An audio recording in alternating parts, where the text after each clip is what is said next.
Hello everyone, I am Amjad Ali, PGT Physics, Department of Physics, Gyangunj Academy, Bansi Bazar, Baliya. As a member of Gyangunj family, first of all, I would like to thanks and congratulate our respected Principal Ma'am, Mrs. Sudha Pandey, and our Honorable Manager Sir, Mr. D.N. Singh, for providing such a platform on YouTube so that we, all the teachers, could easily interact with our dear students in very efficient way in this crucial pandemic. On behalf of physics department, this is my first video on school's YouTube channel, and my today's topic is introduction and philosophy of physics. We presently view the nature of the universe very differently than did our ancestors. Through out most of the human history ये believe किया जाता रहा कि अर्थ के ऊपर जो events happen होते हैं उनके लिए एक ख़ास सेट ऑफ प्रिंसिपल्स हैं जो उन्हें एक्सप्लेन करते हैं, और बाकी यूनिवर्स के लिए अलग प्रिंसिपल्स। स्टार्स और प्लैनेट्स के बिहेवियर को, जिसे कि हेवेंस भी माना जाता था, अर्थ के एटमॉस्फेयर में एवरीडे जो बिहेवियर्स दिखते हैं उन्हें फंडामेंटली डिफरेंट तरीके से देखा जाता था। बट यूनिवर्स के इस व्यू को आइजक न्यूटन ने हमेशा के लिए चेंज कर दिया। न्यूटन बिलीव दैट कि यहाँ अर्थ पर ऑब्जेक्ट्स के लिए जो 3 लॉज ऑफ मोशन अप्लाइड होते हैं वही यूनिवर्स में कहीं भी किसी भी ऑब्जेक्ट्स के लिए इक्वली अप्लाइड होते हैं। न्यूटन के अकॉर्डिंग जिस ग्रेविटेशनल फोर्स की वजह से कोई ऑब्जेक्ट ग्राउंड पे गिरता है उसी ग्रेविटेशनल फोर्स की वजह से प्लैनेट्स भी सन के अराउंड रिवॉल्व करते हैं। Thus in Newton's view there were no different sets of laws that applied to heaven and to the earth. There is another story very similar to this. हमारे पास magnetism और electricity के लिए एक common laws थे जो दोनों behaviour को govern करते थे, और ऑप्टिक्स के लिए अलग सेट ऑफ लॉज थे। फिर आया जेम्स क्लर्क मैक्सवेल एक नए थ्योरी के साथ, दैट इज़ कि light is actually just a wave of electric and magnetic field. And thus throughout the history regardless of the subject matter ये pattern time के साथ अगेन एंड अगेन रिपीट करता है। जितना हमारा नॉलेज एडवांस होता गया हम उतना ही बहुत कम लॉज के बेसिस पर एक दूसरे से बिल्कुल अलग प्रतीत होने वाले फिनोमेनास को एक्सप्लेन करने लगे, और फिर कुछ लोग ये भी स्पेकुलेट करने लगे कि इन फ्यूचर हम एक ऐसा सेट ऑफ लॉज को डिस्कवर कर पाएंगे जो यूनिवर्स में कहीं भी होने वाले सारे फिनोमेनास को एक्सप्लेन कर पाएगा। We now know that Newton's theory of gravity and Maxwell's law of electromagnetism are actually incorrect. According to general relativity gravity force नहीं है, बल्कि मास की वजह से कोई ऑब्जेक्ट स्पेस टाइम को कर्व कर देता है। According to quantum mechanics electric and magnetic field actually में एग्जिस्ट ही नहीं करते हैं। Light is composed of particles which we call photons. According to general relativity, straight line पर मूव करने वाला ऑब्जेक्ट कर्व स्पेस टाइम के कारण ग्रेविटेशनल फोर्स का इल्यूजन क्रिएट करता है। According to quantum mechanics 2 particles के बीच फोटॉन्स के एक्सचेंज के कारण फोर्स क्रिएट होता है, और फिर electric field and magnetic field का इल्यूजन क्रिएट होता है। न्यूटन्स लॉ ऑफ ग्रेविटी के प्रेडिक्शन को अब Einstein general theory completely explain करता है, और साथ ही और भी additional new phenomenas such as how gravity affects the flow of time and the existence of black holes where time seems to be stops completely. तो इस तरीके के फिनोमेनाज को बहुत ही ईजिली आइंस्टीन का जनरल थ्योरी एक्सप्लेन कर पाता है।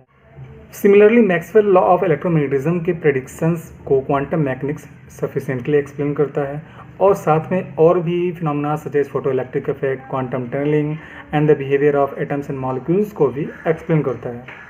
Newton's law of gravity and Maxwell law of electromagnetism appear to be correct to us only because their predictions gave very good approximations under most of the conditions that we were typically able to observe.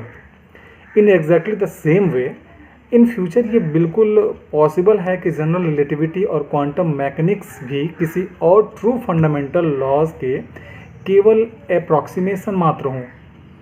If this is the case then ये बिल्कुल मुमकिन है कि कोई ऐसा single set of fundamental law हमें मिल जाए जो यूनिवर्स के हर इवेंट्स को एक्सप्लेन कर पाए। और सम पीपल जो ये मानते हैं कि यूनिवर्स में हर चीज़ including human societies are composed of atoms and molecules, जो लॉज ऑफ फिजिक्स के अकॉर्डिंग बिहेव करते हैं। However there are many other people जो इस बिलीफ से स्ट्रांगली डिसएग्री करते हैं, और उनका ये मानना है कि यूनिवर्स में कुछ ऐसे भी फिनोमिना हैं such as the consciousness of mind, जो एटम्स और मॉलिक्यूल्स के बिहेवियर को एक्सप्लेन करने वाले फिजिकल लॉज से एक्सप्लेन नहीं किए जा सकते। इन एनी केस, चाहे जो भी पॉइंट ऑफ व्यू सही हो, अगर फंडामेंटल लॉज ऑफ फिजिक्स सभी बिहेवियर ऑफ द यूनिवर्स के लिए लिटरली रिस्पॉन्सिबल ना भी हो, फिर भी यूनिवर्स के बहुत सारे बिहेवियर्स के लिए अभी भी रिस्पॉन्सिबल हैं। We presently already know how to explain many biological process entirely in terms of the underlying chemical reactions inside the cells, and we already know how to explain many chemical reactions entirely in terms underlying interactions of the atoms and molecules, which we have in accordance to the known laws of physics. Therefore, when we study physics, we are studying the foundation of chemistry, biology and everything that exists and that will ever exist in the future, और at the very least अगर कम शब्दों में बोला जाए तो almost everything. It is possible to get through life without ever studying physics. जरूरी नहीं है कि फिजिक्स पढ़ के ही जीवन को गुजारा जाए. As human beings created a magnificent work of architecture and engineering for thousands of years before anyone ever heard of Isaac Newton, James Maxwell and even Albert Einstein. And there are many cases where viewing a phenomena in terms of the laws of physics can actually take us further away from understanding it. Nevertheless, if we never study physics, then we are at a significant disadvantage even for the tasks that we think we actually know how to do. As an analogy, suppose we need to be able to add two numbers together. One approach is to try to memorize the sum of every possible combination of numbers that we will ever wish to add. This approach may work if there are only a few combinations of numbers that we care about, but this approach becomes more and more difficult as the amount of numbers that we care about increases, and we will never be able to memorize every possible combination since there are an infinite amount. Fortunately, there is a second approach to this problem, and this is to learn the rule for long addition. Once we learn this fundamental rule of addition, then we will always be able to add any two numbers together, even if we have never seen them before. In exactly the same way, there are many fields of knowledge where people have spent a lot of effort trying to memorize every new scenario and piece of information that they encounter, when they can accomplish far more by just learning and understanding a very small number of general principles. Once the general principles are understood, all the other principles can be derived from them, and the most general principles of the universe are the laws of physics and mathematics. It is only the study of fundamental laws of physics which made possible many technologies that were unimaginable to our ancestors, but that we now rely on in our everyday lives.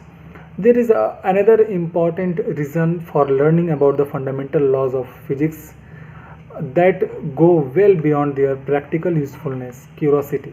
Curiosity about the nature of the universe we live in, and this curiosity may take us to discoveries far beyond our practical imagination. It is good to keep in mind that although human civilization has existed for thousands of years, Newton and Maxwell formulated their theories only a few hundred years ago. And it is only in the 20th century that general relativity and quantum mechanics were discovered. Now we have come a long way since we believed that the laws of physics here on earth were different than the laws of physics for the stars and planets. But we also still have a long way to go.